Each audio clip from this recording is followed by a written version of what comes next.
Ambassador Taman adjusted his black diplomatic gloves one more time as the massive alien ship came into view.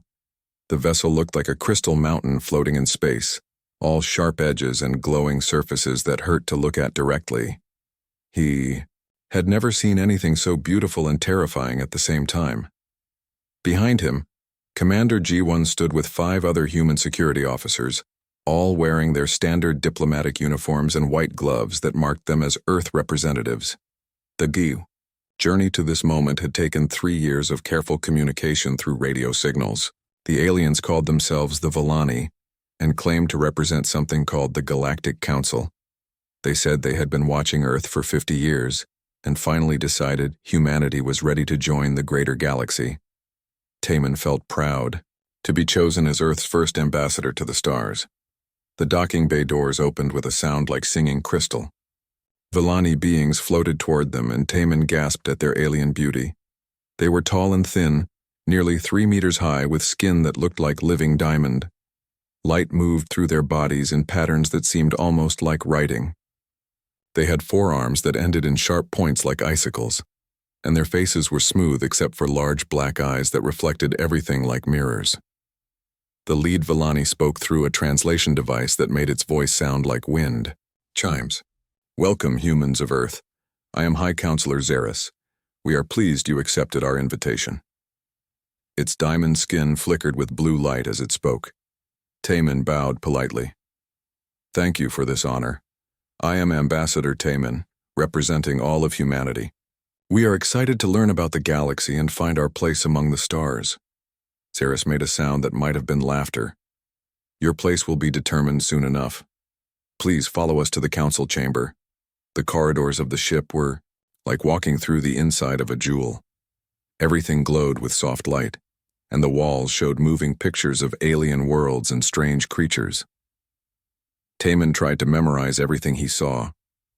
The people of Earth would want to hear about every detail. Commander G1 walked close behind him, and Taman could feel the tension in the military man. G1 had not wanted to come on this mission. He said something felt wrong about aliens who watched Earth for 50 years before making contact. But the politicians on Earth had overruled him, eager to meet their new galactic neighbors. The council chamber was enormous, with a ceiling that showed the stars outside. Hundreds of different alien species sat in floating chairs arranged in circles. Taman saw beings made of what looked like living metal, creatures that seemed to be made of colored gas, and others that defied description. All of them watched the humans with interest that felt more like hunger than friendship. Xeris gestured for the humans to stand in the center of the room. "Honored council members, I present the species known as humans from the planet they call Earth." A creature that looked like a walking tree spoke in a voice like rustling leaves. "They seem so small and weak. Are you certain they can perform the labor we require?" Taman felt confused. "Labor? I thought we were here to discuss joining your galactic community as equals." The chamber filled with sounds that must have been alien laughter. Xeris's diamond skin flickered with what seemed like amusement. "Equals? You misunderstand your purpose here, little human. Your species shows promise as workers, nothing more. Your soft flesh and simple minds make you perfect for the dangerous tasks we prefer not to do ourselves." Commander G1 stepped forward, his hand moving to his sidearm. "Ambassador, I think we should leave." But Xeris raised one of its sharp-pointed arms, and suddenly the humans found themselves surrounded by Villani guards. These aliens were different from the council members, bigger and more threatening, with weapon attachments where their ice-pick hands should be. "Leaving so soon?" Xeris asked. "But we have prepared such wonderful accommodations for you. Neural control collars that will make your adjustment to your new lives so much easier." One of the guards approached Taman with a metal collar that sparked with electricity. The ambassador could see tiny needles on the inside that would pierce his neck. His diplomatic training had not prepared him for anything like this. "We came here in peace," Taman said, trying to keep his voice steady. "Our people will come looking for us." "Your people will be collected in due time," Xeris replied. "The galaxy has many uses for a species that breeds as quickly as humans do. Now please remove your gloves so we can properly fit the collars." Commander G1 drew his weapon, But more guards appeared from hidden panels in the walls. The other human security officers pulled their guns too, but they were outnumbered 20-1. "Remove the gloves," Zaris commanded again. "We must ensure the neural interface connects properly with your primitive nervous system." Taman looked at his black diplomatic gloves. Such a simple thing, really, just protection against the cold of space travel. He had worn them for the entire 3-day journey to make sure his hands stayed clean and professional looking for this historic meeting. "No," he said quietly. "We will not remove our gloves and we will not accept your collars." The nearest Villani guard reached for Taman's hand with its weapon arm. Without thinking, the ambassador stepped back and began pulling off his right glove to stop the alien from tearing it. The reaction was instant and completely unexpected. Every alien in the chamber began screaming, a sound like breaking glass mixed with hurricane winds. The Villani guards stumbled backward, their diamond skin flashing red with what could only be terror. Even the mighty Zaris recoiled, its composed manner replaced by obvious panic. "The killing mittens," someone shouted in the universal language. "They have exposed the killing mittens." Taman stared at his bare right hand in confusion. It was just a hand, pale from wearing gloves with 5 fingers and a thumb. Nothing special about it at all. He flexed his fingers experimentally and the screaming got louder. Commander Jiwan quickly understood that something about human hands terrified these aliens. He began removing his own gloves, and his security team followed his example. The effect on their captors was immediate and dramatic. Villani guards fled toward the exits, abandoning their weapons in their haste to escape. "Retreat!" Zaris commanded, its voice no longer musical but harsh with fear. "Sound the alarm. The Earth creatures have deployed their biological weapons." Within minutes, the council chamber was empty except for the 7 humans, who stood surrounded by abandoned alien technology and wondering what had just happened. Taman looked at his hands again, turning them over to examine his palms and fingers. "Commander," he said slowly, "I think we may have misunderstood something very important about how the galaxy sees us." Jiwan was already moving toward the abandoned weapons, his bare hands picking up alien devices without hesitation. "Whatever it is, we need to use this advantage to get back to our ship. Something tells me this first contact just became a lot more complicated." The ship's alarms were blaring now, and through the crystal walls they could see other alien vessels moving away from them at high speed. Red warning lights flashed throughout the corridors, and recorded voices in dozens of alien languages seemed to be broadcasting warnings about human presence. As they made their way back toward their small Earth ship, Taman realized that humanity's journey to the stars would not be the peaceful exploration they had hoped for. Instead, it seemed they had stumbled into a galaxy that feared something as simple and ordinary as human hands. He looked down at his bare fingers one more time and wondered what other surprises waited among the stars. Whatever the galaxy thought human hands could do, he had a feeling they were about to find out together. Dr. Minho rubbed his tired eyes and looked at the alien computer screen again. He had been working for 18 hours straight, trying to decode the Villani database that Commander Jiwan had captured during their escape from the crystal ship. The strange symbols and sounds made his head hurt, but he was finally starting to understand what he was reading. The truth was more disturbing than anyone on Earth had imagined. 3 months had passed since the failed first contact mission. Ambassador, Taman had returned to Earth with incredible news about galactic civilization, but also with warnings about humanity's apparently terrifying reputation. The government had immediately classified everything and put together a team of scientists to study the captured alien technology. Minho was the team's xenobiologist, tasked with understanding alien life forms.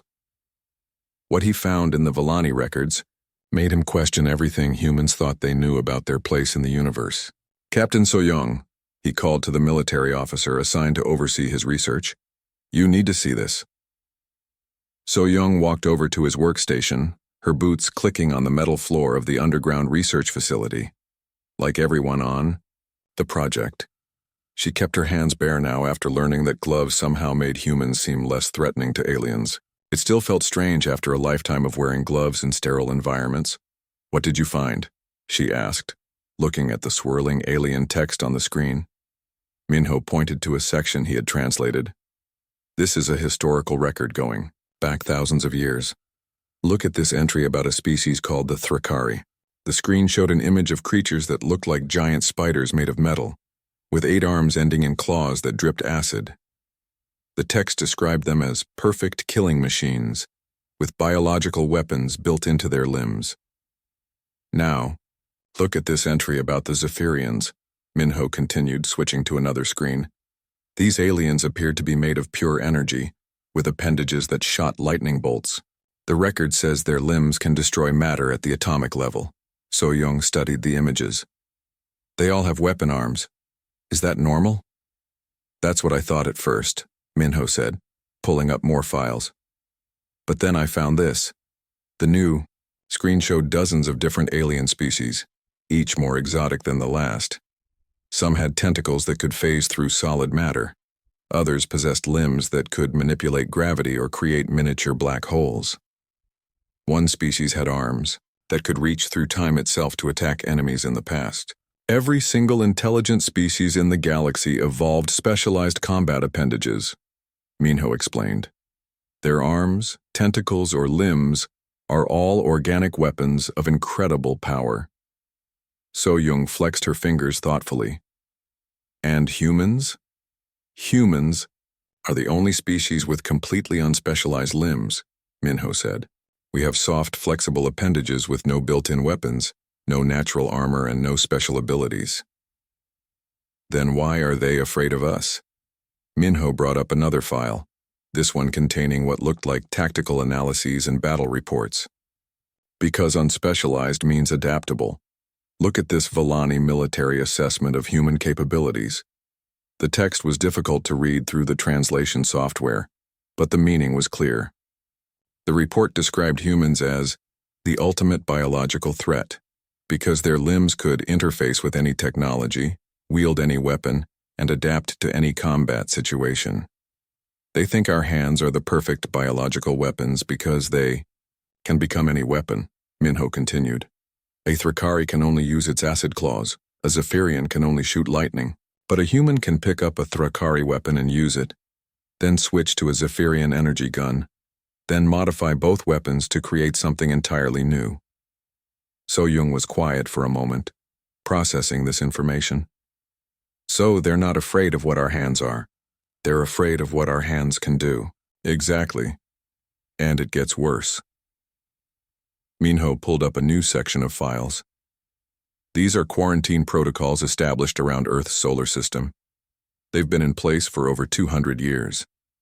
The files showed detailed plans for containing humanity if they ever developed space travel. Multiple alien fleets had been stationed just outside the solar system, with orders to prevent human expansion at all costs. Automated warning buoys had been placed around Earth to alert the galaxy if humans ever left their home planet. 200 years? So-young asked. But we only achieved radio communication 50 years ago. They've been watching us much longer than they admitted, Minho said. Look at this surveillance report from 1847. The file showed primitive images of humans using tools during the Industrial Revolution. The alien observer had written detailed notes about humanity's ability to manipulate metal, create machines, and adapt their environment to suit their needs. The observer called humans the species with killing mittens that can touch death itself without dying, Minho translated. Apparently, the fact that we can handle dangerous materials and use tools without harming ourselves is unique in the galaxy. So-young looked at her hands again. Because other species have limbs too dangerous to use safely. Right. A Thrakari can't touch its own acid without being burned. A Zephyrian can't control its lightning well enough to do delicate work. But humans can handle acid, electricity, radiation, extreme temperatures, and still maintain fine motor control. Minho opened another file, this one showing alien military preparations. They've been developing anti-human weapons for centuries. Look at this. The screen displayed images of devices designed specifically to counter mitten warfare. There were energy fields meant to prevent tool use, weapons that targeted the specific bone structure of human hands, and armor designed to resist adaptive weapon deployment. They've been preparing for war with us since before we knew they existed, So-young said grimly. And there's more, Minho said, his voice becoming more serious. I found communication records between different alien governments.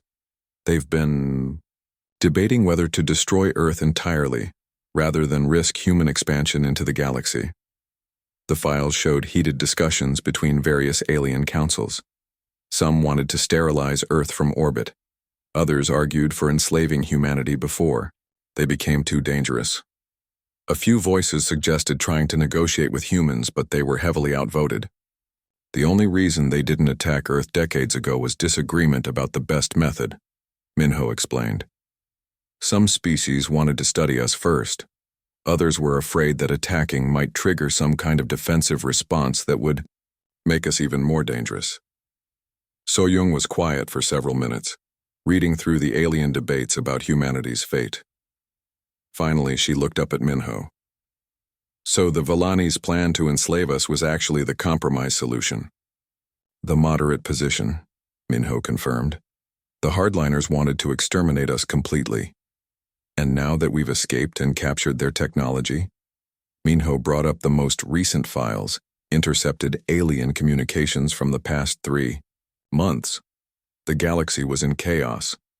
Some species were demanding immediate action against Earth. Others were fleeing to distant star systems. A few were actually trying to contact humanity to negotiate surrender terms. They think we're preparing for galactic conquest, Minho said. Every day we don't attack makes them more nervous. They can't understand why a species with ultimate killing mittens would hesitate to use them. So-young stood up and walked to the window overlooking the research facility.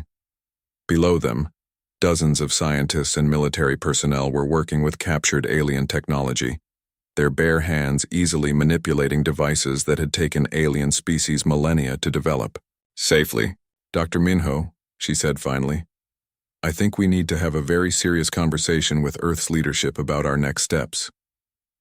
Minho nodded, saving his research files. What do you think we should do? So-young looked at her hands one more time, these simple human appendages that had somehow become the galaxy's greatest fear. I think we need to decide what kind of species we want to be. The galaxy expects monsters with killing mittens. The question is whether we prove them right or show them something different. Outside the facility, Earth continued its quiet orbit around the sun, unaware that its children's hands had been marked as the most dangerous weapons in known space. Admiral Kyung-ho watched the alien fleet approach through the observation deck of Luna Station. 50 massive warships moved toward Earth's moon in perfect formation, their hulls glowing with energy weapons that could crack planets. Behind him, his staff officers worked frantically at their stations, coordinating the defense of humanity's first and only space colony. 6 months had passed since Dr. Minho's discoveries about galactic civilization. Earth's governments had spent those months in heated debate about how to respond to the alien threat. Some wanted to hide and hope the aliens would leave them alone. Others demanded immediate military action against the galaxy. In the end, the decision had been made for them. The Galactic Council had declared humanity a galactic threat and authorized a preemptive strike against Earth. The attack would begin at Luna Station, humanity's only significant presence beyond their home planet. Admiral, called Lieutenant Hyunwoo from the communication station. The enemy fleet is broadcasting surrender demands. They want us to disable our defenses and prepare for occupation. Kyung-ho looked at his hands, bare as per new military regulations. The simple sight of exposed human skin had become Earth's most powerful psychological weapon. Tell them we decline their generous offer. Sir, said Commander Yoonji from the tactical station, our defense platforms are ready, but we're outnumbered 50-1. The alien ships are 3 times larger than anything we've ever built. The Admiral nodded calmly. What they don't know is that we've had 6 months to study their technology, and we have something they don't. He held up his hands, wiggling his fingers. Killing mittens. The first alien attack came without warning. Energy beams that could melt asteroids struck Luna Station's shields, causing the entire structure to shake violently. The lights flickered as power systems struggled to absorb the massive energy discharge. Shields down to 60%, Yunji reported. Hull breaches in sections 7 and 12. Launch the fighters, Kyung-ho ordered. And remember, pilots, keep your gloves off. Let them see what they're fighting. 20 small human spacecraft launched from Luna Station's docking bays. They were tiny compared to the alien warships, but they had been built using captured alien technology and human engineering. More importantly, they were piloted by humans whose bare hands could adapt to any situation. Pilot Na-young led the first attack run, her ungloved hands dancing across controls that had been modified from 3 different alien technologies. Her fighter weaved between energy blasts that would have destroyed any other spacecraft, while her adaptive weapon systems locked onto the nearest enemy ship. "This is Red Leader," she called over the radio. "Engaging the enemy flagship. Remember, stay flexible and keep adapting."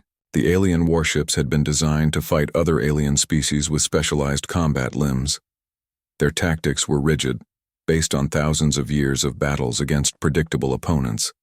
They expected human fighters to attack in standard patterns using conventional weapons. Instead, Na-young's fighter suddenly changed its weapon configuration mid-flight, switching from energy cannons to gravity bombs to neural disruptors in seconds. Her bare hands moved across the controls so quickly that the alien targeting systems couldn't track her weapon changes.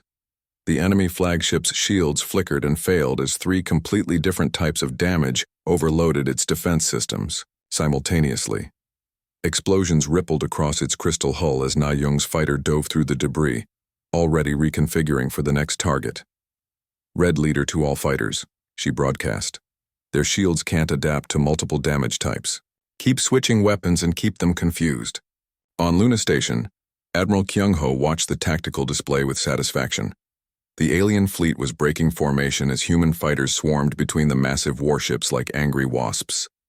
Each pilot was adapting their tactics in real time, using their hands to modify weapons and controls faster than any alien species could match.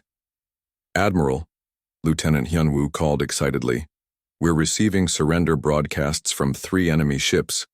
Their crews are abandoning ship rather than fight us." "The psychological effect," Kyung-ho murmured.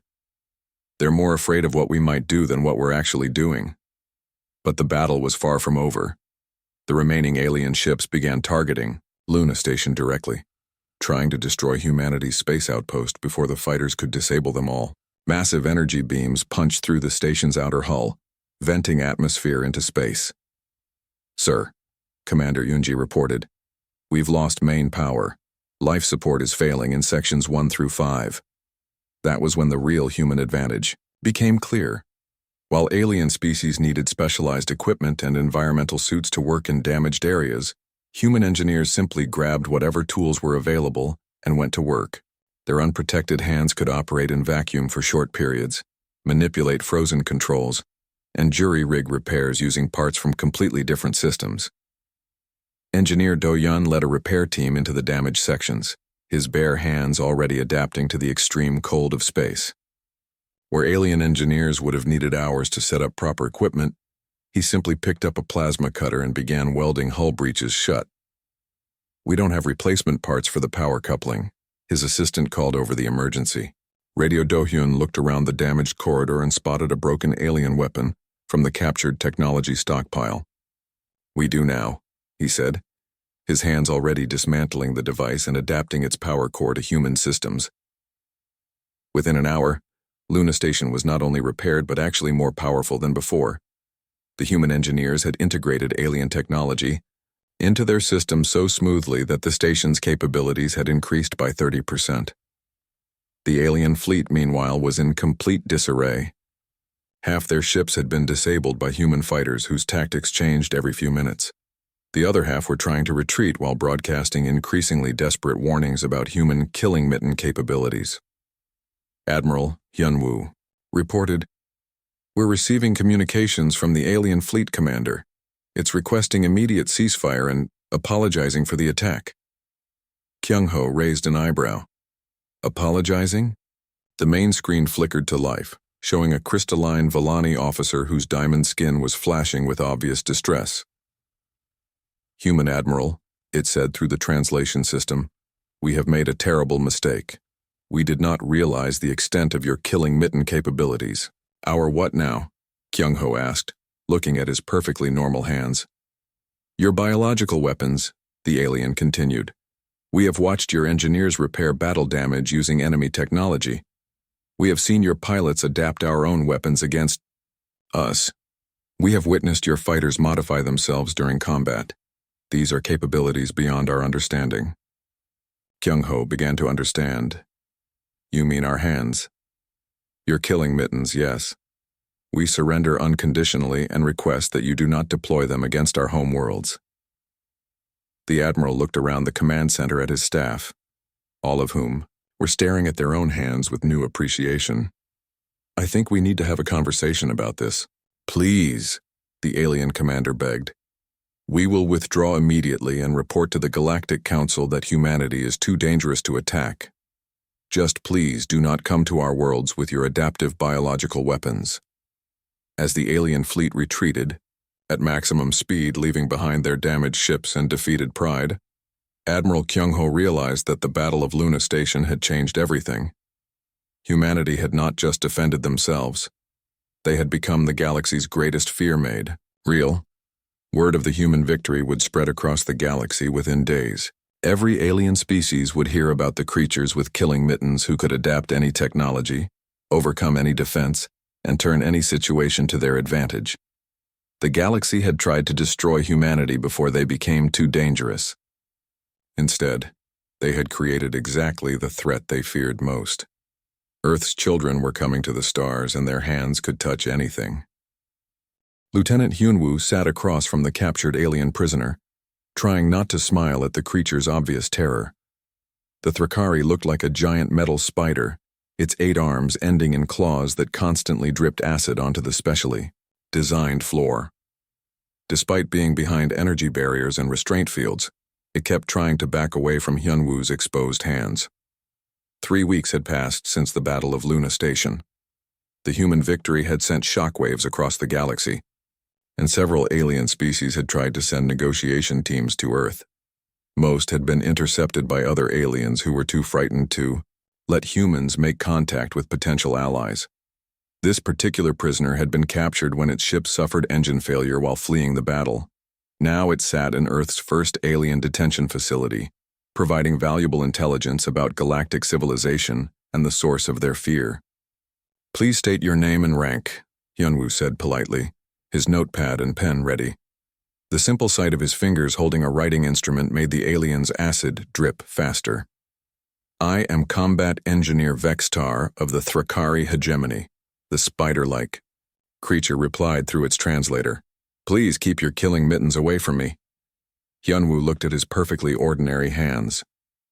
After weeks of alien interrogations, he was starting to understand why the galaxy feared them, but it still seemed absurd.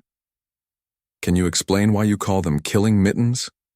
The Thrakari's multiple eyes focused on Hyunwoo's fingers with obvious dread. "Because they can kill anything by touching it. They are the ultimate biological weapon." "But they're just hands," Hyunwoo protested, wiggling his fingers. The alien flinched backward. "They can't hurt you unless I actively try to harm you." "That is exactly what makes them so terrifying," Vexitar said. "My acid claws are always dangerous. I cannot touch anything safely without destroying it. I cannot even touch another of my own kind without causing burns. But your killing mittens can choose when to be deadly." Hyunwoo made notes on his pad.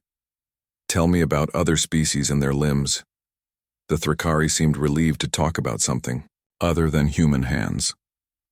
"The Zephyrians have energy talons that constantly discharge electricity. They must wear special suits at all times, or they will electrocute themselves and everything around them. The Crystalline Collective has diamond spikes that shatter if they touch anything softer than metal. The Gas Dancers have tentacles that phase through solid matter, so they cannot manipulate physical objects without great difficulty." "What about your own species?" Hyunwoo asked. Vextar raised one of its acid-dripping arms carefully. "These claws can melt through any substance known to science, but I cannot control the acid flow. I must eat special chemicals daily to prevent the acid from melting my own body." I cannot touch food, water, or other Thrakari without causing damage. Even this conversation requires me to stand on acid-resistant flooring. Hyunwoo began to understand the scope of the problem. So your limbs are powerful, but dangerous to yourselves. All evolved species have this limitation, Vextar confirmed. Great power requires great sacrifice. The stronger our natural weapons, the more restrictions we face in daily life. It is the fundamental law of evolutionary development. Except for humans. The alien's entire body shuddered. Except for humans. Your killing Mittens can touch acid without being burned, handle electricity without being shocked, manipulate matter without being poisoned, and adapt to any environmental condition without special equipment. Yet they can also be gentle enough to pick up fragile objects or precise enough to perform delicate operations. Dr. Sujin had been listening from the observation room, and now she entered the interrogation chamber. The appearance of a second human with exposed hands nearly sent the Thrakari into panic. Dr. Sujin, xenobiology specialist, she introduced herself, keeping her hands visible. Can you explain why adaptability is considered so threatening? Vextar's translator made sounds that might have been nervous laughter. Because adaptability means unpredictability. When the Zephyrians attack, we know they will use electricity. When my people fight, everyone knows we will use acid. Battle tactics are developed over thousands of years based on known capabilities. But humans? Humans can use electricity, acid, radiation, kinetic weapons, energy weapons, biological weapons, or things we have never seen before. In the Battle of Luna Station, human fighters changed weapon systems 17 times during a single engagement. No galactic military doctrine can prepare for that level of adaptability. Dr. Sujin sat down, her hands resting casually on the table. The Thrakari tried to press itself against the far wall of its cell. What about non-combat situations? Why fear our hands in peaceful contexts? Because there is no such thing as peaceful contact with killing Mittens, Vextar said desperately. Your hands can take apart our technology and understand it instantly. They can modify our weapons to work against us. They can adapt our tools to purposes we never imagined. Give me an example, Sujin requested. The alien's acid drip increased to a steady stream. My ship's navigation computer was damaged during the battle. A human engineer came aboard to assist with repairs.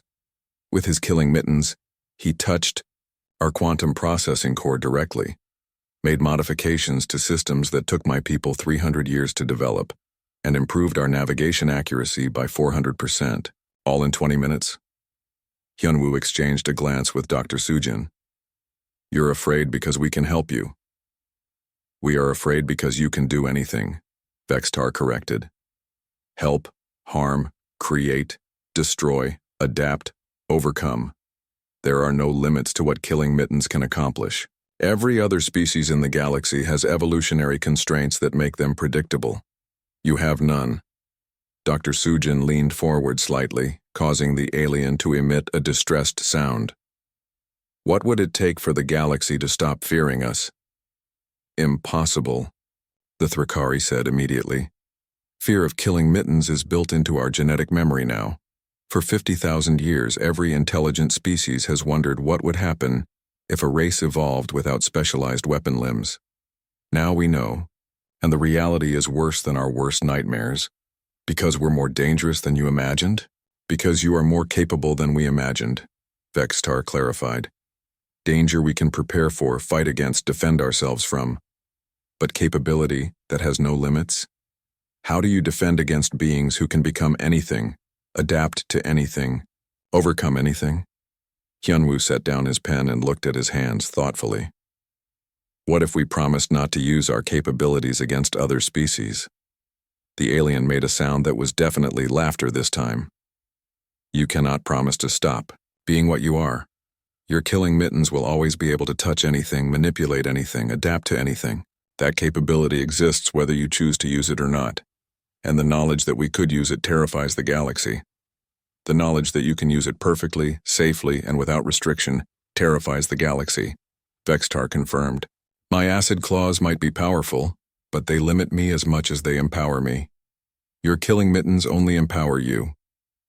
Dr. Sujin stood up, extending her hand toward the alien in a gesture of farewell. The Thrakari scrambled backward so quickly it hit the energy barrier and triggered the containment system's safety protocols. "I think we understand now," she said gently. "Thank you for your honesty." As they left the interrogation chamber, Hyunwoo looked at Dr. Sujin thoughtfully. "We're not just feared because we're dangerous. We're feared because we're unlimited. Every other species in the galaxy lives with evolutionary trade-offs," she agreed. "Great power at the cost of great restriction. But humans got great power, with no restrictions at all. So what do we do with that knowledge?" Dr. Sujin looked at her hands, these simple appendages that had somehow become the galaxy's definition of ultimate biological weapons. "We decide what unlimited humans choose to be. The galaxy fears our potential. The question is whether we use that potential to prove their fears right, or show them something they never imagined was possible." Behind them, the captured Thrakari watched through the transparent walls as the two humans walked away, their killing mittens casually swinging at their sides, capable of touching anything in the universe without consequence. President Do-hyun stood before the assembled Galactic Council, his bare hands visible to every alien representative in the vast chamber. 1 year had passed since the Battle of Luna Station, and the galaxy had spent those months in a state of barely controlled panic. Some species had fled to distant star systems, others had tried to build defenses against human killing mittens, and a few had attempted suicide attacks on Earth that were easily repelled. Now, for the first time in galactic history, a human leader stood before the council not as a prisoner or curiosity, but as an equal seeking to address the representatives of 1,000 worlds. The chamber was different from the one where Ambassador Taman had first encountered alien prejudice. This time, the humans had arrived in their own ships, accompanied by their own security forces, and carrying their own advanced technology adapted from captured alien devices. More importantly, they had come not to conquer, but to offer something the galaxy had never experienced. High Counselor Xeris, the same Villani who had tried to enslave humanity, floated nervously at the center of the assembly. Its crystalline skin flickered with anxious patterns as it spoke. "The Galactic Council recognizes President Do-hyun of the species known as humans. We understand you wish to address our concerns about your biological capabilities." Do-hyun nodded, calmly. "I do. But first I want to address a fundamental misunderstanding about what you call our killing mittens." He held up his hands, causing several alien delegates to flinch backward. "You see weapons. We see tools. You see unlimited danger. We see unlimited possibility." A delegate from the Crystalline Collective, its diamond spikes refracting light in all directions, spoke up. "Your hands can adapt any technology, overcome any defense, and manipulate any system. How can such capabilities be anything other than weapons?" "Because of choice," Do-hyun replied simply. "Yes, human hands can do all those things. But we choose what to do with that ability." He gestured, and Engineer Na-young stepped forward carrying a device that made the entire assembly gasp. It was a Thrakari acid weapon, modified with Zephyrian energy technology and crystalline focusing crystals. In the hands of any other species, such a combination would be impossible to create and suicidal to use. "This weapon could destroy a planet," Do-hyun said, his bare hands holding the device without any protective equipment. "But watch what we choose to do with it instead." Na-young activated the device, and instead of devastating energy, it projected a holographic garden filled with flowers from a dozen different worlds. The deadly acid had been converted to create nutrients. The lethal electricity now powered gentle light, and the shattering crystals had become focusing lenses for beauty instead of destruction. "We could have used this to threaten you," Do-hyun continued. "Instead, we used it to create something beautiful from your most dangerous technologies." The chamber was silent as delegates processed what they had witnessed.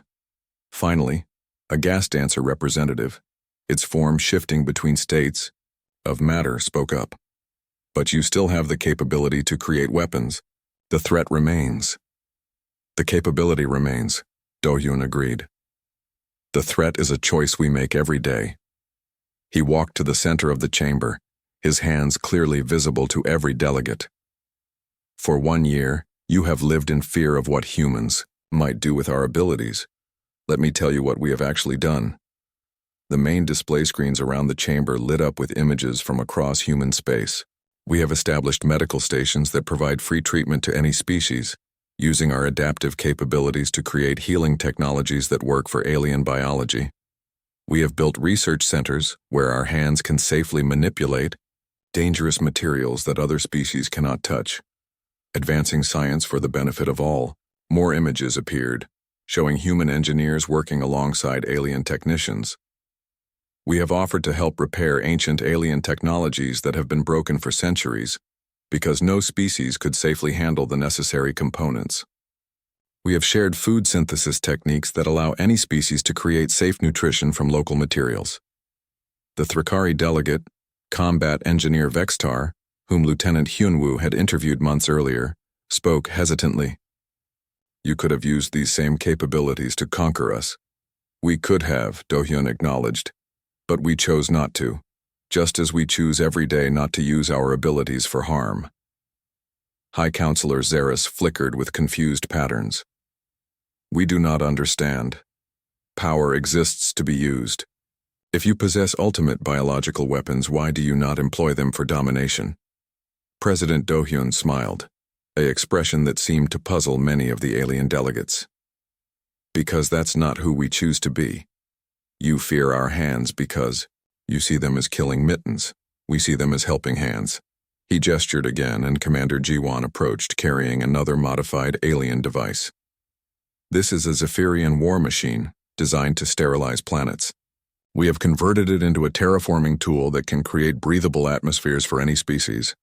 The device activated, projecting a hologram of a dead world slowly transforming into a garden paradise suitable for multiple alien species simultaneously.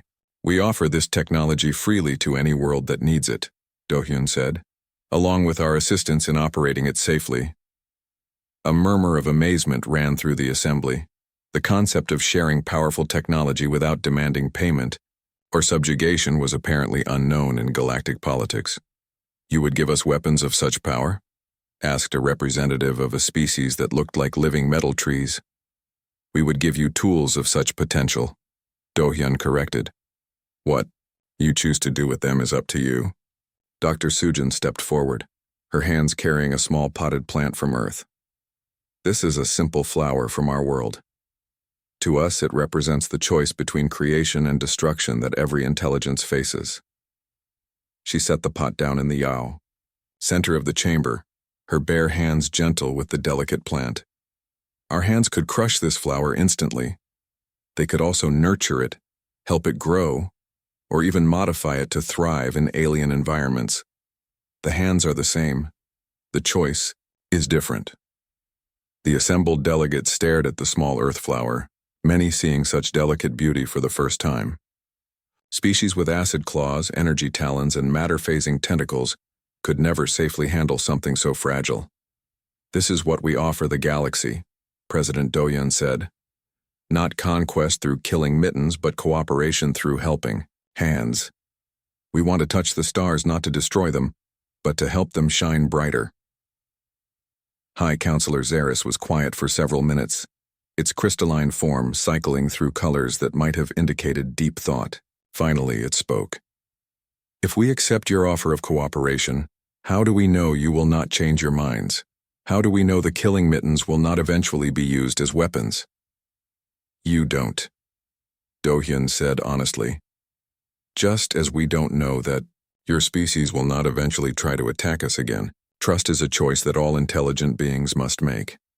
He held up his hands one final time. These hands can indeed touch anything, manipulate anything, adapt to anything. They are exactly as dangerous as you fear.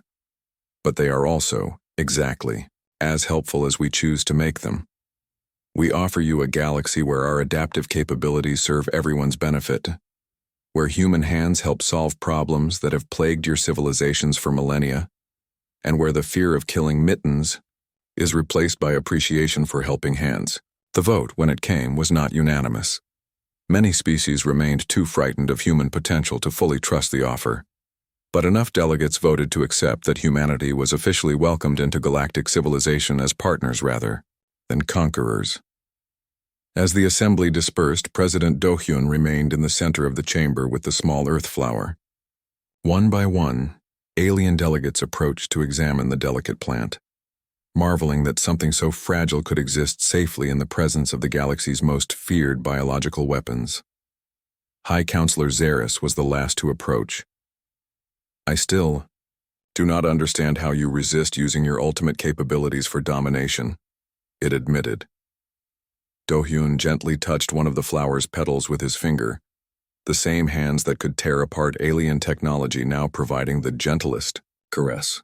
"Because ultimate capability includes the ability to choose restraint. Our hands can destroy, but they can also create.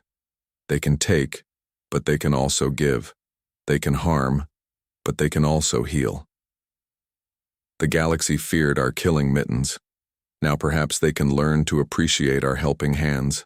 As he spoke, human engineers throughout the galaxy were already at work, their bare hands safely manipulating dangerous alien technologies, adapting ancient systems for new purposes, and creating innovations that would benefit every species among the stars.